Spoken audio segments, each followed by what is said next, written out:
I used to believe that loyalty would eventually earn me love, not the dramatic, showy kind, but the quiet, enduring sort. A proud glance, a steady hand on the shoulder, a simple "we're proud of you." But in my family, that kind of acknowledgement was always reserved for my older brother, Ryan. He was the golden child, the one they bragged about, the one who seemed incapable of doing wrong, even when he clearly did. When he landed a new job, they hosted a dinner in his honor. When I earned a promotion, they forgot to call. He bought a grill.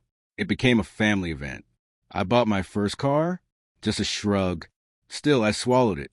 Told myself love didn't need to look fair in order to be real. I carried that belief into adulthood like a cracked mirror, one that reflected pieces, but never a whole. Then came Ava. With her, I didn't have to earn affection. I didn't need to perform. She saw me, truly. Every wound, every silence, every part of me that had learned to stay small in the background. When I asked her to marry me and she said yes, something inside me opened, a hope I thought I'd buried.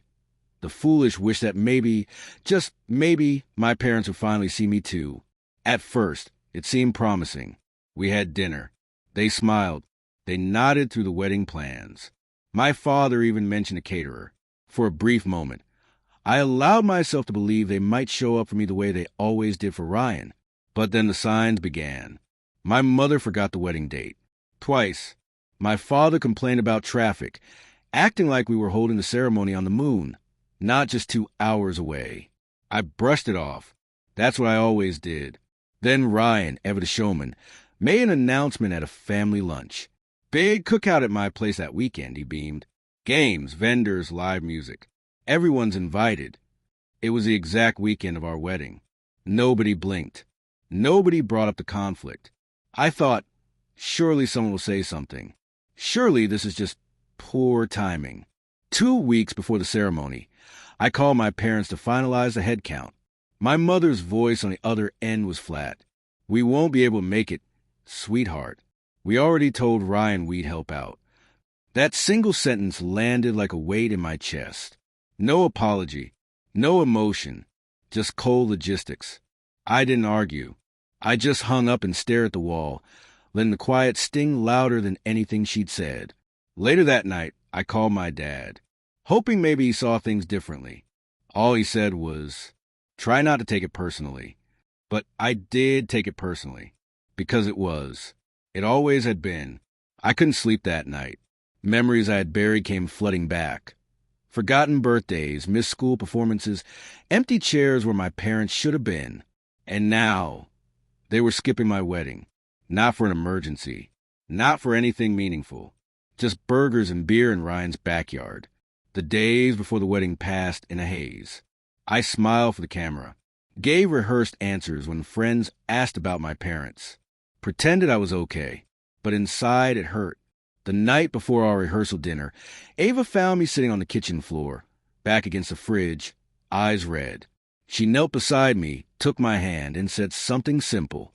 We don't need their kind of love. We'll make something better. And she was right. Our wedding was more magical than anything I could have imagined.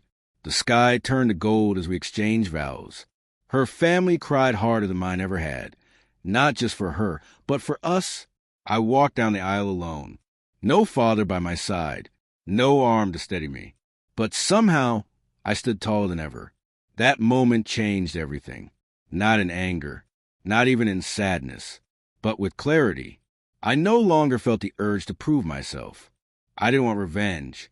I just wanted them to feel what it was like to be excluded from a life they could have shared, if they'd made different choices. So I stopped calling. No texts. No updates. No, you should have been there. They didn't lose me in some dramatic blow-up. They lost me in silence. In the months that followed, Ava and I built our rhythm. Mornings with coffee on the porch. Spontaneous road trips. Afternoons where I painted while she read. Her parents would call just to ask how I was doing. That in itself felt like a miracle. Then our quiet dream took form, a gallery. We'd talked about it for years. A space for emerging artists to be seen and celebrated. Ava ran the business. I curated and painted. We tore down walls, stained the floors, rebuilt the entire space by hand. It wasn't just a gallery. It was our beginning. A few weeks before the grand opening, Ava asked me gently, "Do you want to invite them?" I paused, then sent a single envelope. No note, just the invitation. They arrived late, dressed like they didn't know what they were walking into. My name was displayed in gold on the gallery wall. Jason Ellis, founder and lead artist. I watched my mother's eyes freeze on it. My father blinked, speechless. They wandered through the space like tourists at a stranger's celebration. Eventually, they made their way to me. "This is beautiful," my mother said. "We didn't realize." "If we'd known, we would have come sooner," my father added. I looked at them for a long beat, then replied, "I figured Ryan's Cookout was more your style." No bitterness, just truth. They had no response. And I didn't feel the silence for them. That night, I stood surrounded by people who had chosen me. Friends, artists, mentors, Ava's family. My parents stood off to the side, watching a life they had no part in building. Just before they left, my mom tried once more. "Maybe we could get dinner sometime? Catch up." I nodded politely. "Maybe, but I'm busy. There's a lot I'm building right now." And I meant it. They hadn't just skipped my wedding. They had abandoned the son who needed them the most. And by the time they realized what they had missed, I had already stopped waiting.